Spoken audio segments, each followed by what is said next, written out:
What if I told you that the world's most iconic brands, the biggest startups, the unicorns that we've seen, the ones that the rule breakers, the sorry, the culture makers, the ones we can't stop talking about, didn't start with big bucks or bulletproof plans.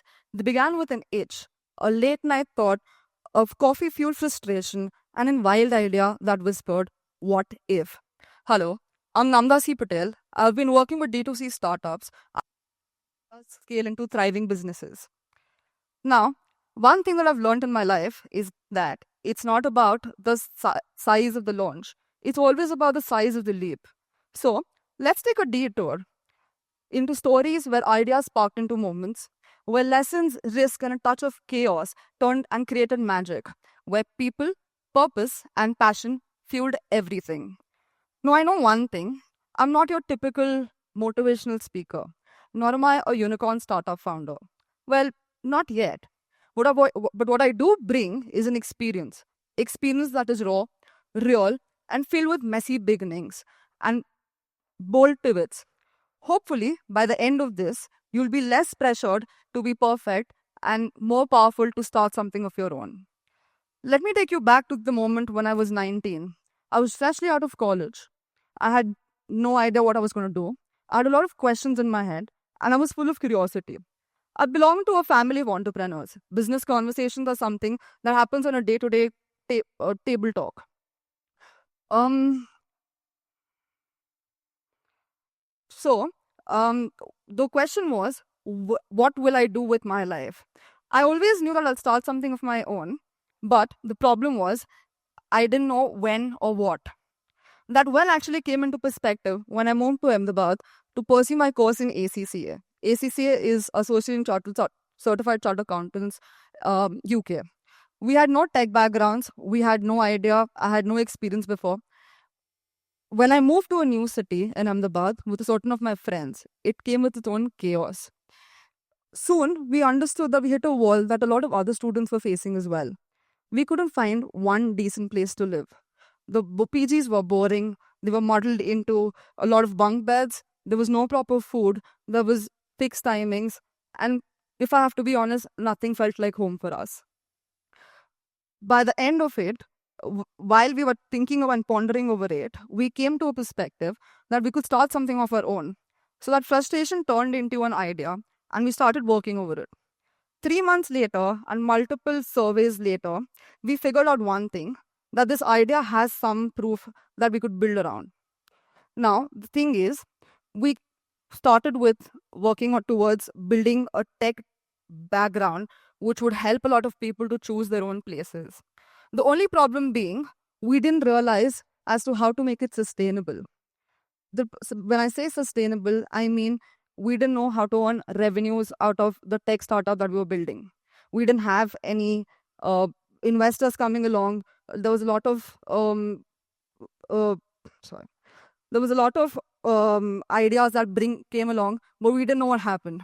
So one thing that I learned, and as Mike Tyson has truly said, everyone gets punched in the face. And when I say this, and believe me, customers are brilliant at punching holes in your face and your ideas. So one thing that I learned out of this is you learn fast, you fail cheap, but you pivot as soon as it gets expensive. By expensive, I also mean that not in terms of monetary value, but also in terms of humans, resources, ideas, and timing. My first failure was obviously the hardest for me. The next 2 to 3 months, I had no plan, no direction. I had no confidence to start something of my own. Until one night, my mentor called.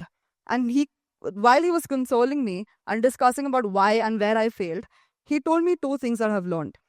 One being, your 20s are for you to fail. You learn, you develop skill sets, you fail as much as you can, because it's in your 30s that you will implement whatever you've learned. Second was again, you fail fast and you fail cheap. Now, because sometimes the ideas that we come out as are not the ones that are fully formed. They're the ones that teach you what not to do, something that pushes you forward. Stepping back from age 19 to 2019, I just came back from Milan. I had pursued my career in luxury brands. I'd learned a lot about design, luxury aesthetics, craftsmanship. and much more. That's when I came across a brand called Kimerica. Kimerica at that time was already India's largest hotel supply manufacturers. It was as big as that the most iconic brands of the world were under them. They manufactured for hotels like Marriott, Bonvoy, Starwood, Leela, Accor, Pullman, and many more. Now they were already successful with their B2B startup. They want to bold pivot into D2C, something that was not just made in outside or globally, but something that was made in India for the rest of the world. We had no budgets, no investor decks. We had nothing but just a clarity and conviction that we could do something meaningful. We would create a brand that was into the luxury space, catering to personal care, that was sustainable, conscious, and it could be placed out there in the global world. We built everything from scratch, from packaging, branding, marketing, to defining what products to come up with. Everything was built from ground zero. Every SKU we launched had a plan. Every human element that we put in had some experience and touch to it. Every decision was human first.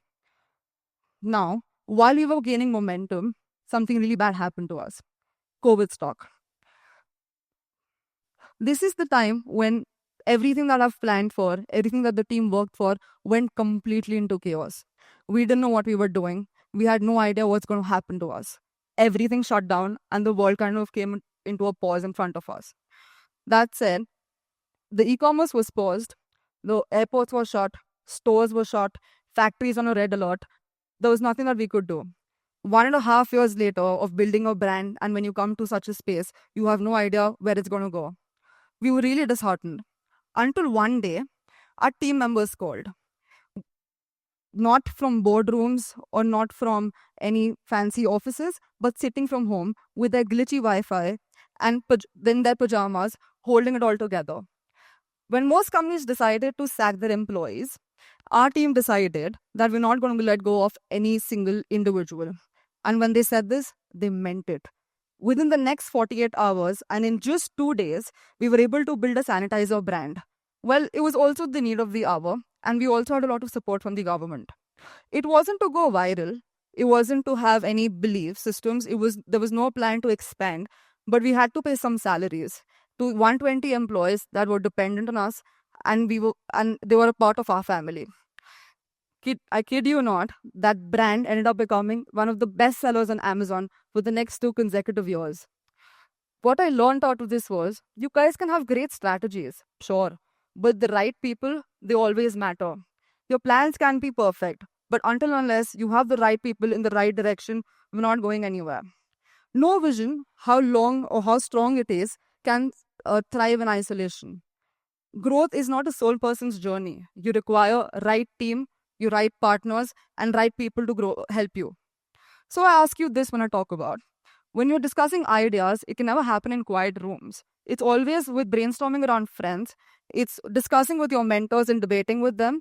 And it's obviously discussing with other people who have crossed the roads and paths for you. So I ask you this. Who is in your circle? And are they really, really helping you grow? Another thing that I've learned is any vision that you have, a team without execution cannot help you with anything. We have thousands of strategies sitting in a boardroom, and we have no idea as to how we're going to scale it. Without the execution, your idea is as good as nothing. Now, there's something that I've learned, and someone who had actually told this very correctly. If you want to travel fast, you travel alone. If you want to travel far, you travel with your team. You need to build up a culture where your team listens and cares for you. Long-term successes are not about revenues. It's mostly about ecosystems that you make. Respect your team, empower them, delegate, let go, trust. Micromanaging is something that kills creativity. It's always that if you are a good leader, leadership always lets the team thrive in success. Cut to 2022. We were able to scale 100x. We launched 300 new SKUs. We got a new celebrity on board, and one of the most famous investors was on our board. It wasn't easy. It wasn't the strategy. It was all because we had the right people who believed in us when nobody else did and stood up when everyone thought we were failing big time. So far in my journey, we've learned about three things: leadership, people, and sustainability from my previous ventures. Now, when I talk to you about two best advices that I've ever gotten while I'm scaling my own business, is one, think long term.